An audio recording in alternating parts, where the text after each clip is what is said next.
Good morning, everyone. We welcome everybody to the CMAP board meeting and along with the combination this month of the MPO Policy Committee. This meeting is being live streamed. Members in order and online attendees to hear, please make sure you are unmuted. Your microphone when speaking. Please identify yourself when making or sending a motion so that the secretary can capture who is making the motion. For those attending in person, please complete the sign-in sheet located in the hallway before you leave. If you wish to make a public comment, please fill out the public comment card and return it to a staff member. For those participating via Zoom, please keep your microphone muted unless you are called upon to speak. When appropriate on the agenda, we will request comments from those online. You can indicate your desire to speak via the chat box. Staff is monitoring Zoom and will recognize you when it is your time to speak. Erin, we're going to call a roll of the CMAP board. Thank you. Mayor Bennett, Present. Frank Beal, President Brawley, Mayor Curry, Mayor Grasso, Mayor Hofert, Nina Itamudia, present, Mayor Noak, President Reinbold, Mayor Rodering, Joanna Ruiz, here, Carolyn Schofield, Ann Sheehan, Matt Walsh, Jung Yoon, Leanne Redden, and Koros Mohammadian. Ladies and gentlemen, we have a quorum of the CMAP Policy Board. Madam Secretary. Thank you.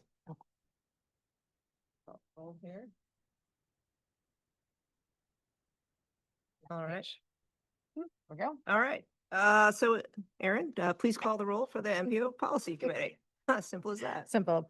All right. I'll ask that if the appointed member is not in attendance, if the alternate could please identify themselves. I'll call the organization IDOT. Here. CDOT.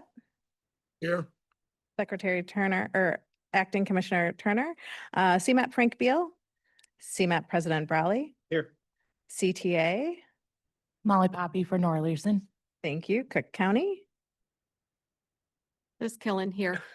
Thank you. Council of Mayors. I would be the alternative. You would be you're the alternate Frank. to Frank's not here. Frank. Okay, so here. Thank you. No alternate. DuPage County. Steve Travia for Chair, Deb Conroy. Thank you. FHWA. FTA. I saw FTA. No. Illinois State Toll Highway Authority. Present. Thank you. Kane County. Tom Rickard here for Chair Parag. Thank you. Kendall County. Scott Gangler here for Chair Mayor Matt Kellogg. Thank you. Lake County. Kevin Carrier here for Chair Hart. Thank you. McHenry County. Boston for microbiome. Thank you. Metro. Here. Thank you. Pace. RTA. Here. Will County. Class 1 railroads. Tom Evenson, Union Pacific. Thank you. And I think I did get Mayor Schilke, Council Mayors. Yeah. Yes. And I will also recognize that Matt Walsh, CMAP board member, has also arrived. So we will add him to the minutes. We did receive a request from Eric Llewellyn to participate, the PACE representative to participate remotely this morning. So I do think we need to call for. Yep. Can I get a motion to allow virtual participation? Second. Second. Got Noak and Killen. All right. All in favor? Aye. All right. Oh, and also a remote participation request from Dr. Mohammadian. Can I get a motion from a board member? So moved. Noak. Second, Sheehan. All in favor? Nice. Let's see, we got you. Dr. Mayor. Okay. We'd like to recognize our new MPO Policy Committee member, Acting Commissioner Craig Turner from the Great Chicago Department of Transportation. He's replacing the great Tom Carney. So welcome to the MPO. Ladies and gentlemen, next on the agenda is the Executive Director's report. Erin. Great, thank you. Welcome to our annual joint meeting of the board and the MPO Policy Committee here. Also, welcome to fall. It officially has landed in Chicago. Feels like that this morning. I hope that our MPO members have had a nice summer. We did meet as a board last month, so want to again reiterate the welcome to Acting Commissioner Craig Turner from CDOT. I didn't know if you wanted to say a few words to the committee about yourself and your experience with CDOT before we get started. Good morning, everyone. I am Craig Turner, Acting Commissioner for CDOT. I've been at CDOT for about 5 years, but I got plenty of industry experience working with IDOT Tollway and also doing projects with CDOT, and I bring private industry experience from both sides. So it's a pleasure to be here, and thank you. Great, thank you. Looking forward to working with you.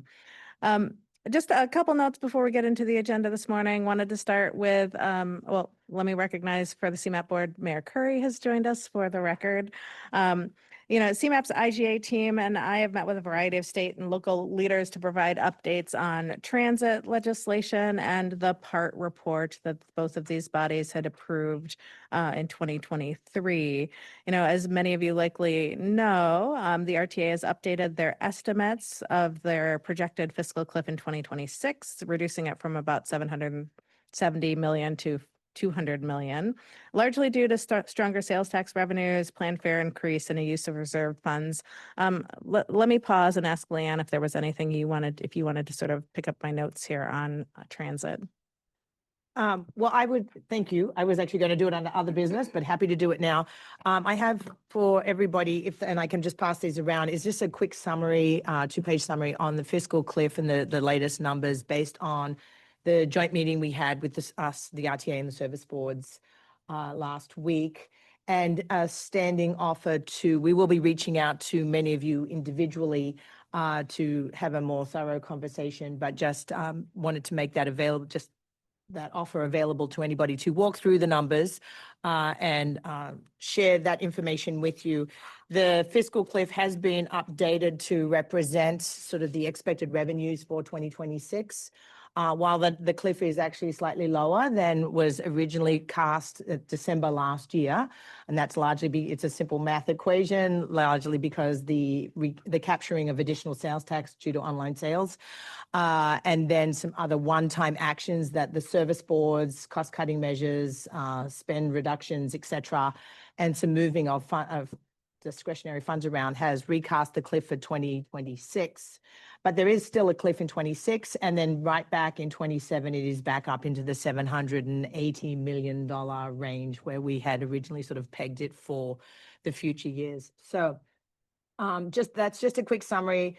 There was, I think, some sort of differing perspectives put out there in the media, and just wanted to sort of share the facts with you on what the actual numbers are.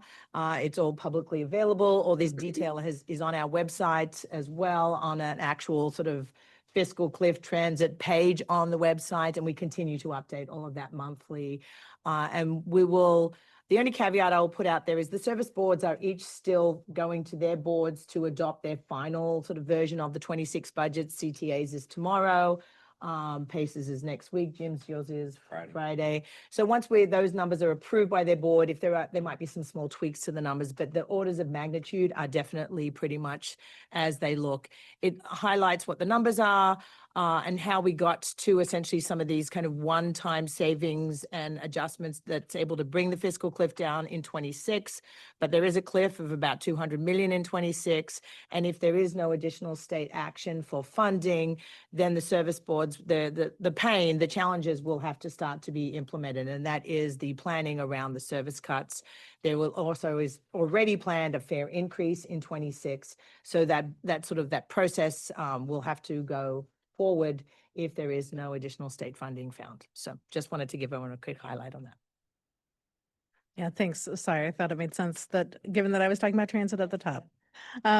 So, as you all are well aware, our plan of action for regional transit really put forth some recommendations to the General Assembly that looked at the future of our transit system, how we pay for it, and what governance changes might be necessary to enable all of these, future state that we want to have here as a region. So we too have been out talking to legislators, reminding them that yes, maybe the numbers have changed in 2026, but in 2027, we still are expecting a pretty close to $800 million gap in operating funding for our transit agencies, and letting them go off the cliff is not an option, just given the impact that transit has for our region.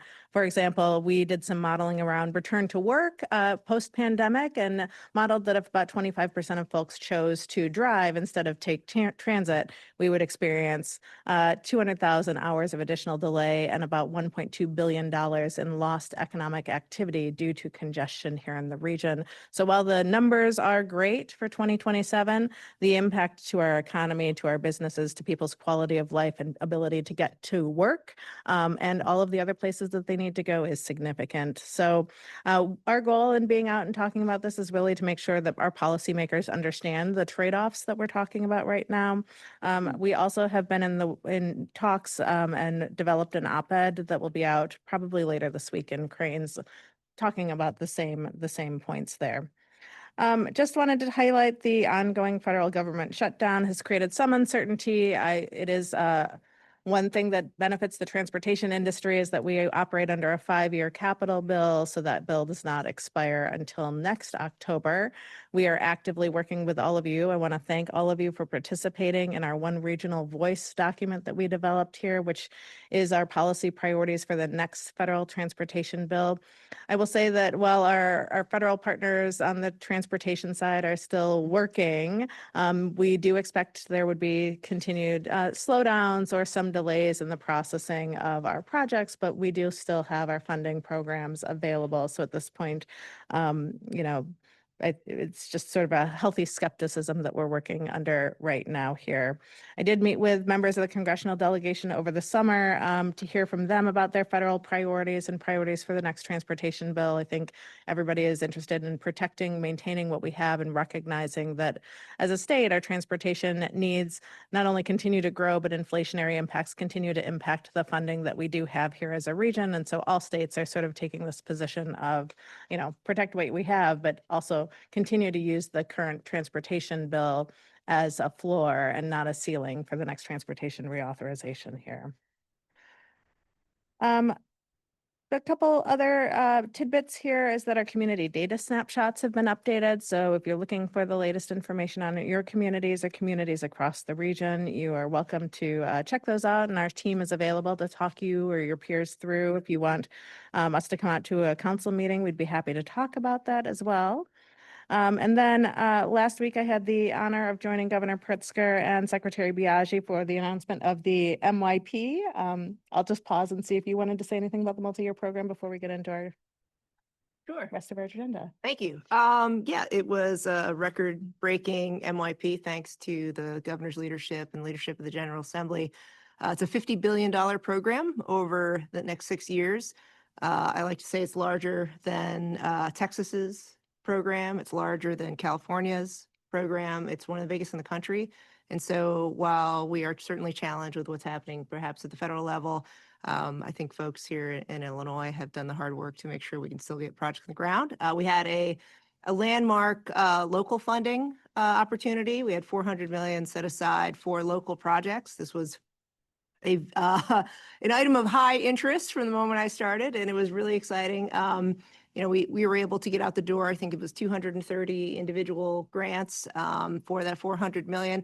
Know that we had about $5 billion worth of requests. And I think that's really a testament to one, hopefully an easy grant process, but also the fact that people have a lot of needs across the state. And so we're very interested in how we can continue making sure that localities get the money for what they see as their local priorities.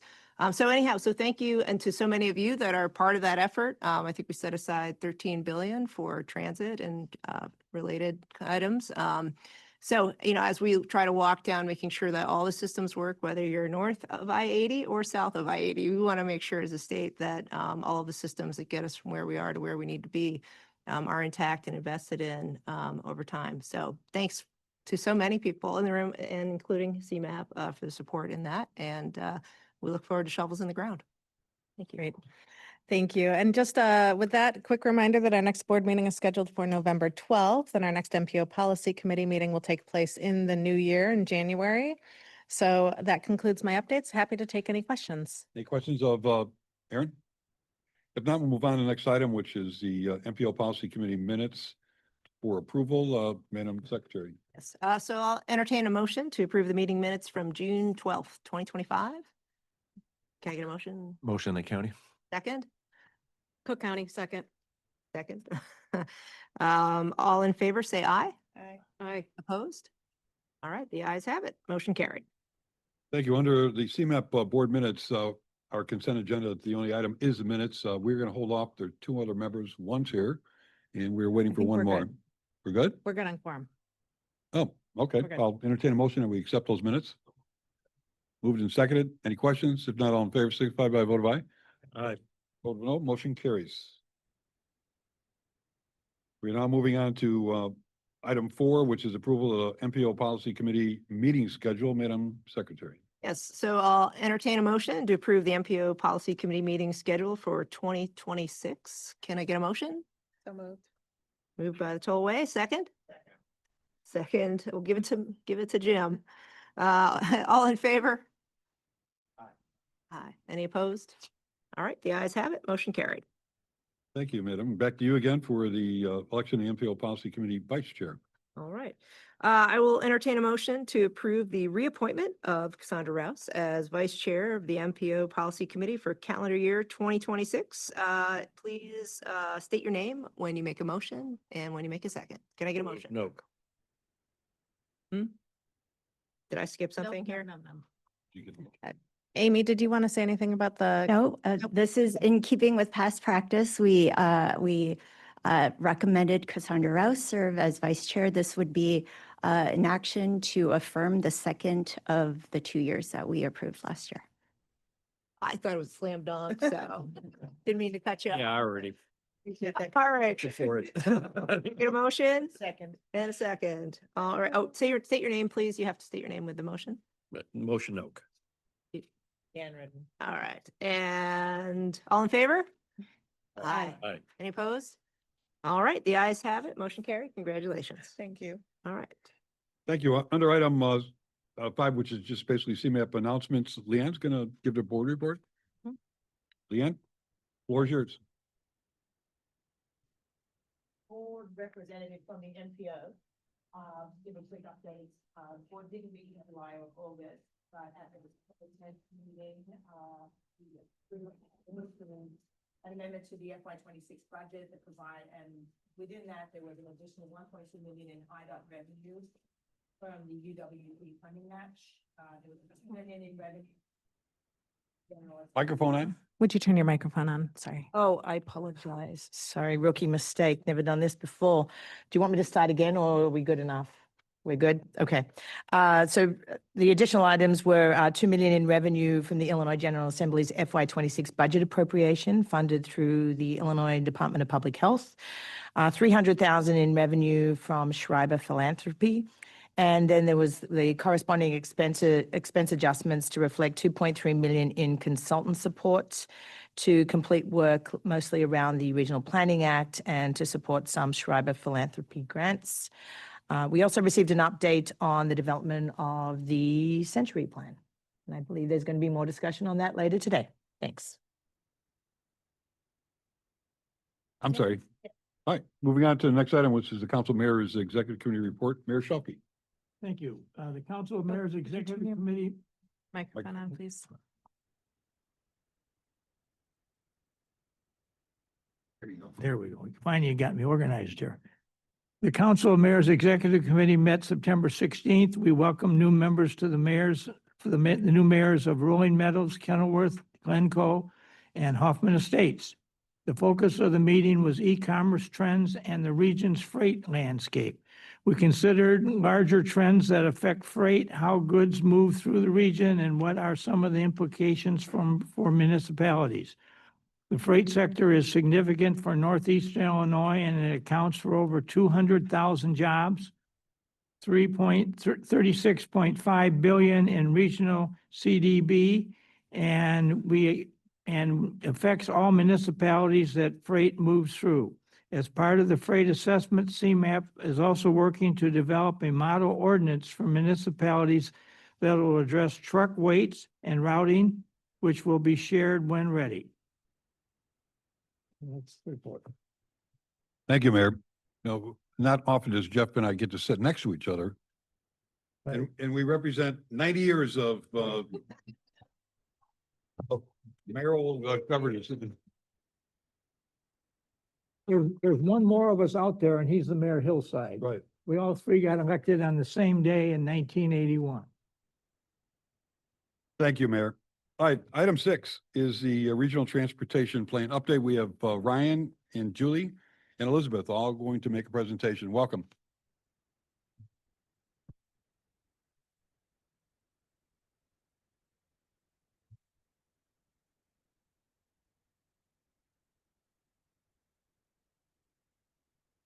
Morning. My name is Ryan Tomto. I'm a principal policy analyst here at CMAP. I use he, him pronouns.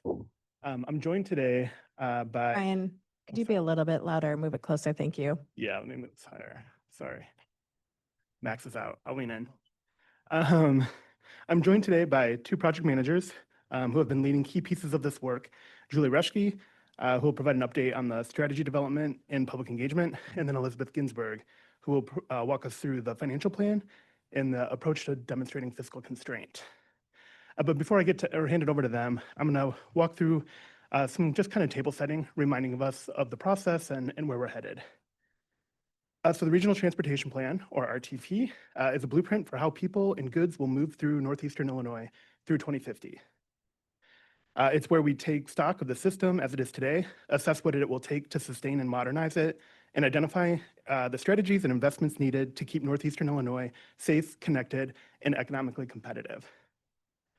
Developing a plan of this scale is a multi-year process. As you might recall, it's structured around answering three key questions. What is the transportation system we want? What are the challenges and opportunities to get there? And what will it take to achieve it? We began with goal setting, reaffirming the principles of On to 2050, and identifying emerging priorities. We followed with research on existing conditions, taking stock of the system today, where it is strong and where it is under strain. Building from that, we've been identifying strategies to address the region's needs, understanding financial realities, and evaluating the region's capital projects. These steps will guide us towards a fiscally constrained, prioritized plan that will be brought to you for adoption at the joint meeting a year from now. A central principle throughout this process is prioritized investment, using data, analysis, and public input to evaluate where each dollar has the greatest impact. That's the essence of performance-based planning, measuring benefits, weighing trade-offs, and being transparent about how we decide. With that framing in mind, today's update will focus on 3 core elements of the plan: our ongoing work to identify strategies that will help us achieve the region's goals, the financial plan that lays out the resources that can reasonably be expected, and the gap we must work together to fill, and the regional capital project evaluations that show the scale of investments on the table and how they perform against those goals. With that, I'll turn it over to Julie, who will provide an update on the strategy identification phase of work, as well as public outreach we've conducted to date.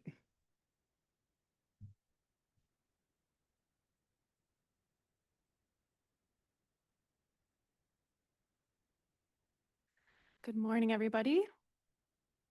My name is Julie Reschke. I use she, her pronouns, and I'm a senior policy analyst here at CMAP. I'll be providing some high-level updates, as Ryan mentioned, about the RTP developments overall and some public engagement. So today's presentation and discussion marks an important moment in the RTP's overall development. For the past year and a half, research, analysis, and engagement has advanced across multiple fronts to understand in detail the current state of the regional transportation system and the progress the region would like to see in the future. The presentation today will focus on critical findings from the RTP's financial plan, as well as the capital projects that have been submitted. This inflection point helps us advance the strategic development of the RTP supporting conversations today and in the future about how the region would like to implement the priorities it has identified. Looking ahead, we'll continue to return with findings through the beginning of 2026 and preparation for the draft plan to become available for public comment in June of next year. Next slide, please. Over the spring and summer of this year, CMAP has been in all 7 counties across the region, connecting with residents about how they experience the transportation system, including their preferences, challenges, and hopes for the future. We spoke with families, students, retirees, working professionals, and more in a wide variety of settings. Some examples of where we've been include a taco and art fest in the suburb of West Chicago, a farmer's market in Oswego, a job fair at the Harold Washington Library, a fall fun fest in Diamond, and a back-to-school bash in Flossmoor. As of August 2025, we've reached an estimated 36,000 people through digital channels, events, and targeted outreach. Based on these engagements and the over 1,500 plus responses we've received through the questionnaire, some key themes have emerged from what people have been telling us. They include that the biggest transportation challenges residents have identified include vehicle speeding, road congestion, and access to transit. People would also prefer to see increased investment in infrastructure that supports transit, walking, and biking. Residents commonly make travel decisions based on safety, reliability, and especially for transit, the frequency of service. And lastly, outside of providing transportation options, members of the public want to see the system also support community and economic development, the protection of environmental resources, and resilience to climate change. Looking forward, invaluable input like this will work in concert with ongoing research, data analysis, and stakeholder engagement to shape RTP strategies. And with that, I'll hand it over to Elizabeth to talk about the financial plan.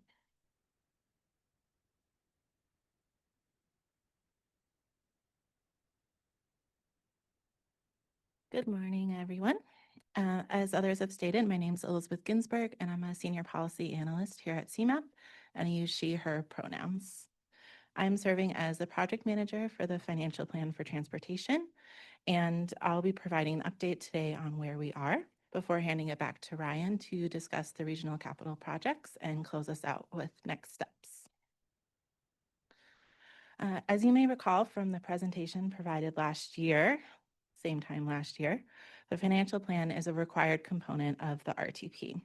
Specifically, federal regulations require that we demonstrate that sufficient funding will be available over the plan horizon to cover all of the investments that have been identified through the planning process. To meet these requirements, we must assess the anticipated expenditures necessary to carry out the operation, maintenance, and expansion of the region's transportation system. And these costs are typically understood in the buckets shown here on the slide. That's baseline operations and maintenance costs, improvements and enhancements to the system that align with regional goals, and the addition of new system capacity. CMAP must also project revenues that could be available over the planning period.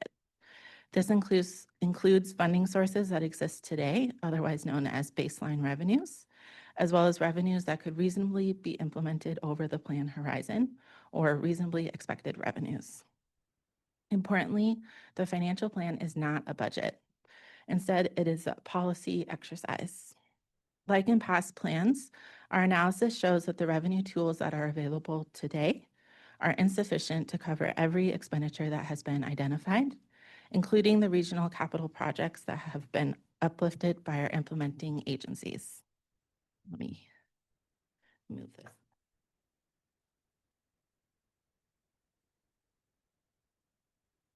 The financial plan therefore helps to prioritize and right-size investments identified in the plan according to the resources that the region has available. Thanks, Erin. Is that better? Okay, great. The financial plan, I'll do that again, helps us prioritize and right-size the investments identified in the plan according to the resources that the region will have available. And it allows us to identify the actions that need to be taken to ensure that the adopted transportation plan is actually implementable. And this morning, we'll discuss our draft findings, dive into a subset of the factors that influence where our revenue and cost forecasts are landing, and preview some of our next steps. Baseline revenues consist of all existing federal, state, and local revenue sources that the region receives and uses for transportation. Federal revenues include the competitive and formula funding programs that get appropriated to the state and/or are directly routed to the region. State revenues include the state capital program and fees that are collected by the state and dedicated to transportation, such as the motor fuel tax, the sales tax on motor fuel, which is different, and motor vehicle registration fees.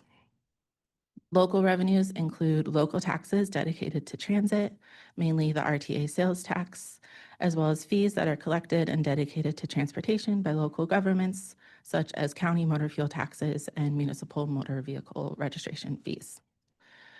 Finally, baseline revenues also includes our system-generated revenues, mainly transit fares and toll fees. Over the horizon of the RTP, these revenues are impacted by a variety of factors. Next slide, please.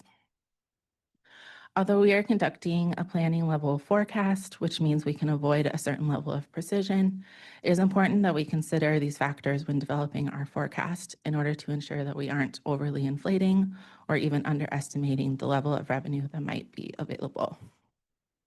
One such factor is decisions at the federal level. The federal government has long been a significant source of transportation funding, as evidenced by all of us here today. Every reauthorization brings with it new ideas and new programs that shift how dollars make their way to projects in our region. Most recently, nearly every project benefited from the increased level of funding made available through the Bipartisan Infrastructure Law.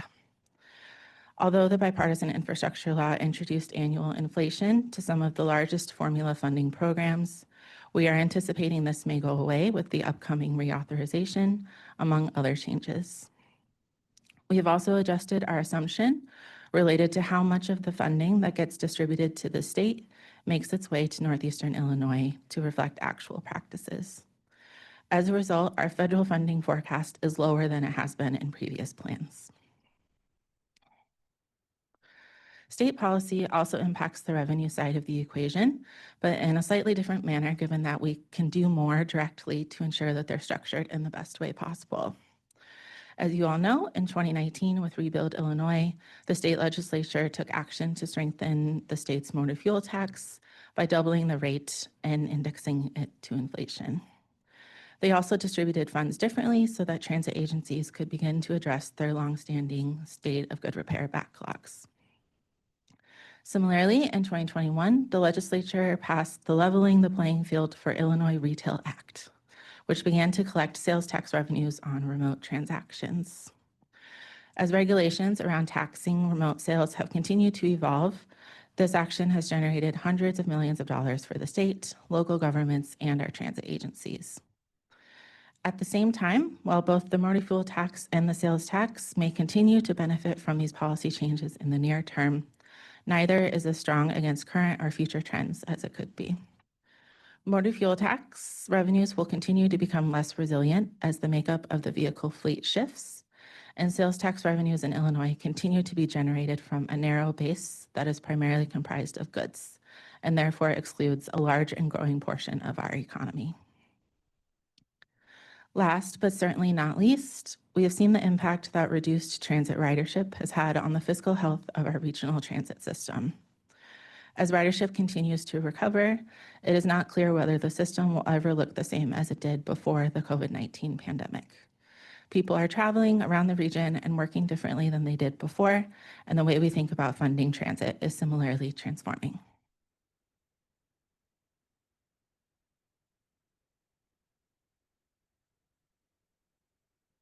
Beyond the revenue tools that we rely on today, the financial plan gives us the opportunity to think about the best tools that put us on the path to a fully funded transportation system in the long run. Our team explored reasonably expected revenues that were identified in past plans and worked with our consultant partners to develop 2 policy briefs that explore a broad universe of potential revenue sources for transportation. The result of this work, the Transportation Funding Strategies and Tolling and Pricing Strategies policy briefs, pictured in the middle of this slide, were linked in the memo for today's meeting. CMAP and other stakeholders in the region have also done considerable policy work in the transportation funding space in recent years, which has allowed us to evolve our understanding of reasonably expected revenues that have been longstanding recommendations. These efforts include the Modernizing Illinois Sales Tax Report that CMAP co-authored earlier this year with the Coalition of Good Government and Tax Policy Organizations, as well as a white paper outlining the next steps for advancing a road usage charge in Illinois, which will be published later this fall. As a result of this work, we have developed forecasts for 5 different reasonably expected revenue categories. Sales tax modernization, or expanding the sales tax base to include consumer services, is a cornerstone recommendation that will provide long-term sustainable funding for the transit system. A new regional revenue source, such as a motor vehicle registration surcharge, can help the region become less reliant on the state or federal government for resources in the future. A freight delivery fee will similarly capture the impacts that shifting economic behaviors and growing e-commerce have on our roadways. Next, incorporating tolling when reconstructing key highways in our region is an important tool that will reduce the large price tags associated with these projects and will support the region's broader congestion management efforts. Lastly, transitioning from the motor fuel tax to a road usage charge will be an important step for ensuring that roadway user fees continue to provide the largest slice of the transportation funding pie. Altogether, we are currently forecasting a fiscal constraint of $524 billion over the 24-year plan horizon. In terms of scale, this is almost the same as the fiscal constraint of the On to 2050 plan update that was passed 4 years ago, which was for a slightly longer period of 28 years. This means that for most revenue categories, we are forecasting similar or greater average annual revenues than was previously projected. Notably, reasonably expected revenues are forecasted to make up about 13% of the fiscal constraint, compared to 7% in the On to 2050 plan update. This makes it even more important that the region work together to push these recommendations forward. Like revenues, the financial plan organizes expenditures into distinct categories. Although these categories may not reflect how you all think about projects, for instance, the I-290 project includes important maintenance, modernization, and capacity improvements. These categories help us with our forecasting as well as the policy recommendations related to transportation investments. The cost categories include operating and maintaining the system in its existing condition, which includes operations and administrative expenses for all of the different transportation agencies. Improving the system to meet plan performance targets, which considers when and how to best deploy capital investments that range from preventative maintenance treatments to full reconstructions. Enhancing the system to achieve regional goals, including the provision of higher levels of transit service in the region, and adding system capacity through regional capital projects.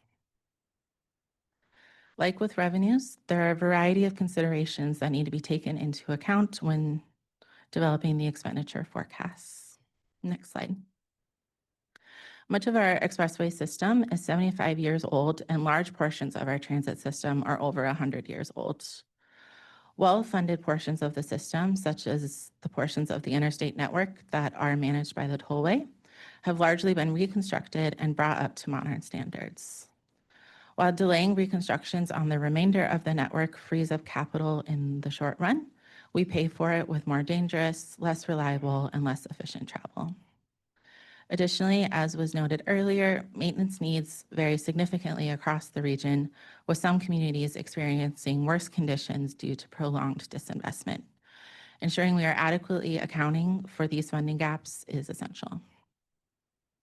Next, construction costs have been surging since the onset of the COVID-19 pandemic, as shown in this chart, which compares the National Highway Construction Cost Index to metrics like CPI and the Employment Cost Index. Our research shows that this is in fact not a new phenomenon, and therefore our team worked to develop cost growth scenarios that explore how and when cost growth will return to historic trend lines. We hope to better reflect how costs will change over time than the assumptions used in past plans. Finally, it is only by aligning future investments with the key issues facing the region that we can make tangible progress towards improved regional mobility. The RTP will be identifying program priorities, which are an organizing and consensus building mechanism that allows us to demonstrate how we will address longstanding challenges. As it relates to the financial plan, some of the priority programs, such as system preservation, are already accounted for in costs associated with the maintenance and improvement of our system.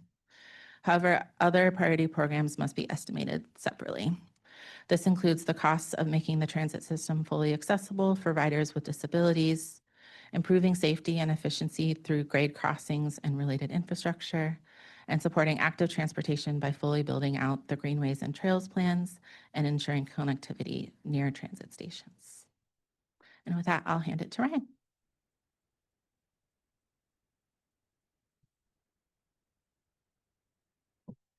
Thank you, Elizabeth. So as Elizabeth just described, the expenditure forecast reflects the full range of investments needed to operate, maintain, and improve our regional transportation system. A major component of that forecast comes from the regional projects submitted by our implementing partners, what we refer to as our regional capital projects.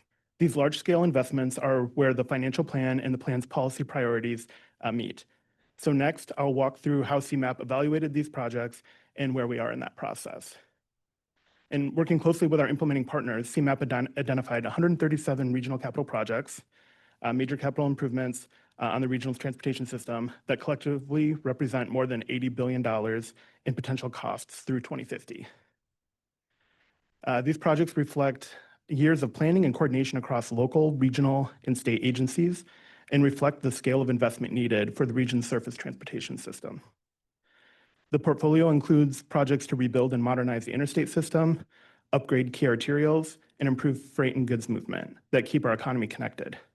It also includes transit extensions and new lines that expand access to opportunity, multimodal corridors that improve safety and mobility for all users, and investments that strengthen resilience and accessibility across the network. Collectively, these projects represent the region's vision for a transportation system that not only supports economic competitiveness, but also enhances daily mobility and quality of life for the people who depend on it. Of the 137 projects, 23 already have committed funding and are automatically included in the fiscally constrained plan. The remaining 114 projects were evaluated across a consistent set of regional performance measures, looking at how each one supports accessibility, reliability, safety, economic competitiveness, and system preservation. All of this information can be found in the draft Regional Capital Projects Benefits Report, which has been posted online and linked in the agenda.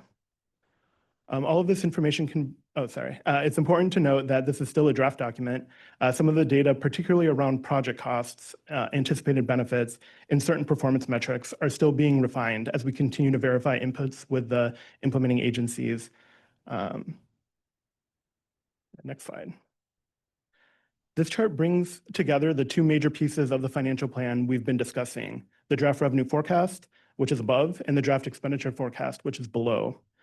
It illustrates at a high level how much funding we expect to be available through 2050 and how those dollars compare to the estimated costs of operating, maintaining, improving, and expanding the regional transportation system. The draft fiscal constraint makes one thing clear. Even with the inclusion of ambitious yet reasonably new revenue sources, the things that Elizabeth just talked about, things like future road usage charge, expanded tolling on the interstate system, freight fees, and other funding, innovative funding mechanisms, we still fall short of what's needed to preserve, modernize, and enhance the system. This gap highlights one of the most significant transportation challenges facing Northeastern Illinois, the region's legacy infrastructure, our roads, our bridges, and our transit networks, those networks that have served us, that serve the region so well and that we depend on, but maintaining it and updating it to meet 21st century needs will require significant levels of investment and regional collaboration. So where do we go from here? The coming months, we'll focus on refining our financial assumptions and advancing the RCP work from the evaluation process into the prioritization process. For the financial plan, the next steps include refining the baseline revenues and expenditure forecasts as we incorporate updated data and confirm assumptions with our partners. We'll also be conducting a risk assessment, evaluating how sensitive our forecasts are to factors like inflation, economic conditions, and the pace of new revenue implementation.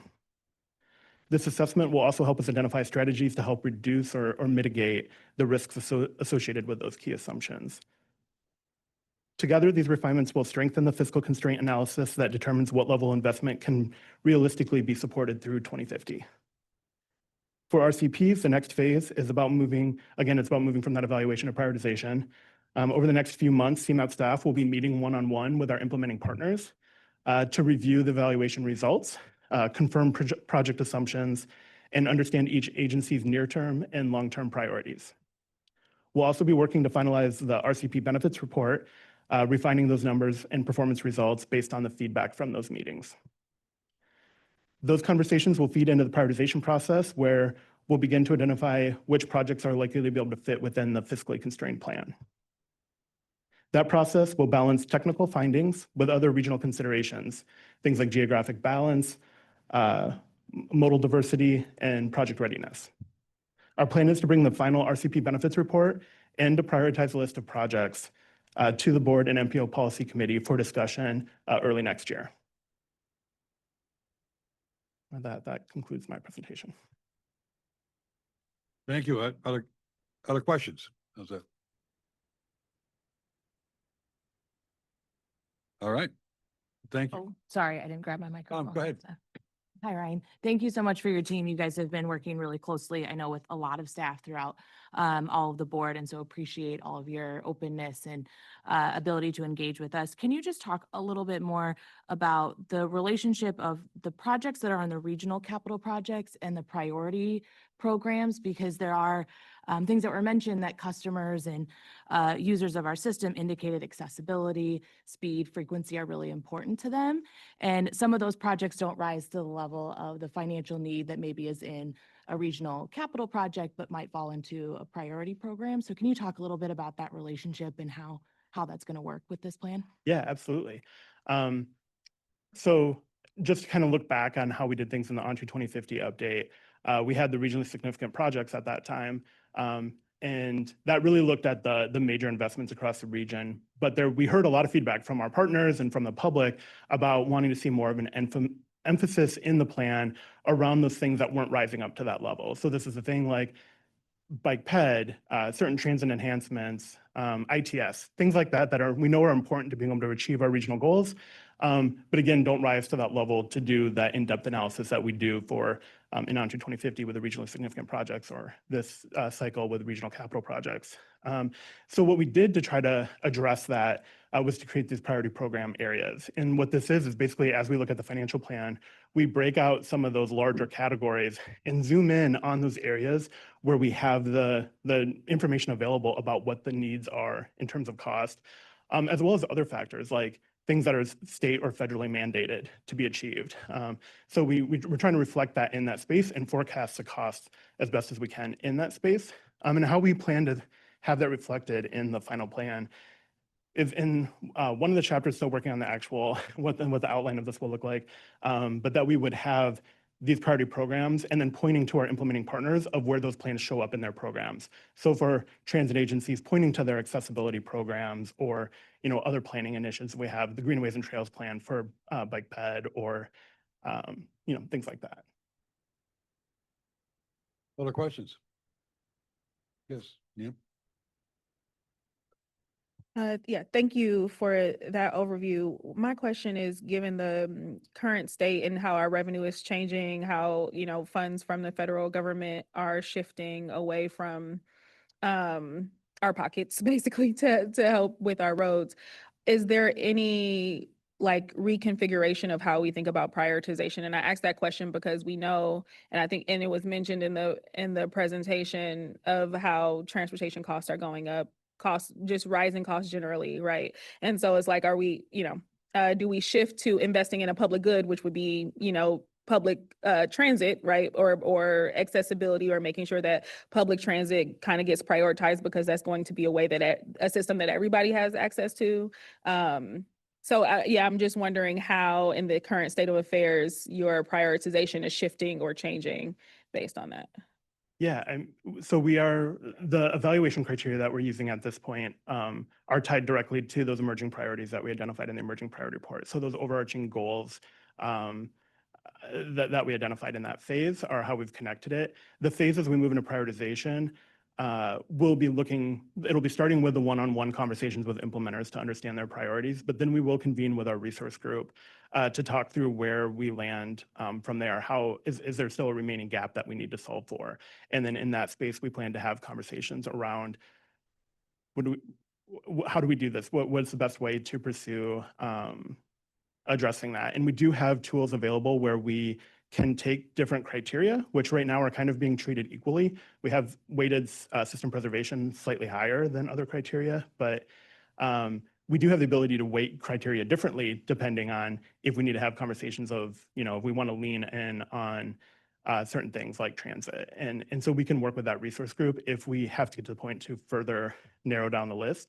And then, of course, that would be the starting point, but then we'd be working through our transportation committee and then back to these bodies for discussion early next year. I just want to repeat back to you. So you'll be having individual conversations. The resource group will help to identify if the weight of the prioritization needs to be different, and then you'll come back to us with the outcome of that. Okay. Correct. I appreciate that. And I want to state that I think reprioritization based on what is going to be the common good versus, people being burdened individually with having to get from place to place, it hurts economic opportunity. So I would love to see how we are reprioritizing that toward the public good, which is public transit, and prioritizing projects that would enable a public transit system that would serve everybody and help to alleviate the cost of what it costs to get in a car and have to drive to economic opportunity. So just wanted to state that for the record. Thank you for clarifying. Thank you. Again, any other questions? Thank you. Thank you. Moving on to other business. Is there any other business? I'll just recognize that for the record, Councilman Schofield arrived at 9:30. Mayor Grasso arrived online at 9:35 this morning. Already did. Oh, Yeah. okay. Madam Secretary, I'm sorry. Is there any other business before the MPO Policy Committee? Moving on to public comment. We have any public comment? Oh, okay. Hi, everyone. It's Garland Armstrong, formerly of Des Plaines and Elmwood Park, and now living in Des Moines, Iowa. How's everybody doing for the CMAP and MPO in the Chicagoland area? We're doing great, Garland. Well, I just want to update on y'all. Are y'all making sure, especially where you are at, trying to make sure to get redemption, especially for the recycling area, because for the cans, plastic, bottles, glass, and all of that, to make sure to have a recycling center there. We're still doing it, but I wonder when will y'all be able to get it, because since it was discontinued, when will y'all bring it back to get the refunds to make sure that you'll have the data and everything on it? Are y'all talking to state lawmakers about that too? Because I think the state lawmakers doesn't get an earful of it. Garland, to answer that the best I can, most suburban communities still have recycling going on. The problem right now is the market for those goods. So for as much as they are collecting and recycling, the return has been diminished over the years. Well, they need to bring it back to get that refund, since y'all is on the deficit part, to get it updated. Thanks, Garland. Thank you. Yeah, and also to making sure that for the ADA, that they really need to understand that they need to go out and see what is what in different communities to make sure the policy will match to it. So I'm glad that y'all staying on top of it to make sure that the ADA really needs to, because there are some who cannot understand it, needs to go out there and see what is what they can do to help out for CMAP and MPO, because I think they never experienced it firsthand coming to a workshop. So is there anybody over there can go out in the community and help them, like join in part of it, as so that they can really get the understanding and the translation of it in their languages or something like that? Yes, sir, we will. All right. And Heather and I says hello, and tell everyone at the MPO Policy Committee meeting, as you know, tell them about the passing of my mother 2 months ago, says of cerebral hemorrhage in the back of her head, bleeding. And also we're planning to come back in the Chicagoland area in April of next year for the memorial. So we'll be looking forward to coming back there. So we're going to give you what date we're coming back. So it'll be it'll probably be maybe a week or 10 or 11 days. So we'll keep you posted on it when we're back in the Chicagoland area, and we'll give you the heads up on it. All right, thanks. Thank you. And we're so sorry for your mother's passing. Yeah. All right. So Heather says hi to y'all, and Take and care, keep up Colin. the good work, and don't give up, and make sure you get everything until you hit that 100% goal from us to y'all. Thank you. All right. Bye-bye. Bye-bye. Bye. Next meeting of the CMAP board will be November, and we will be off on December. So please, looking for full attendance on that. Madam Secretary. And the next meeting, the MPO Policy Committee is scheduled for January 8th, 2026. So let's hope everyone comes to that one too. Before we, Oh, but before you entertain, yeah, motion, if I may, Pete Austin, who's a McHenry County co-administrator, we know retires at the end of the year, and I just want to take a minute and give thanks for the service. Yes.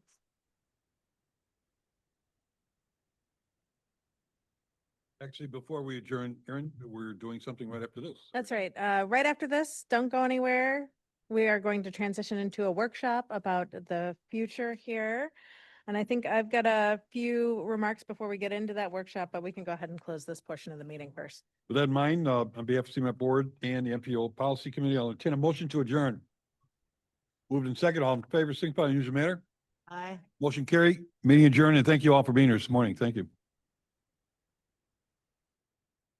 That's it. We did it for both. Okay. Yeah. Don't go too far. Do you want me to do it separately? You do it separately. Okay, hold on. Hang on. Hold on. hang on. MPO members are now, Follow the protocol. I was open to it. I'm sorry. But apparently I need to call for a motion to adjourn the MPO policy. Second, Lake County. Second? Lake County. Second. All right, all in favor? Aye. Aye. Opposed? Nay. Ayes have it. Thank you. Okay, Now you can't leave because we have a thing. we can't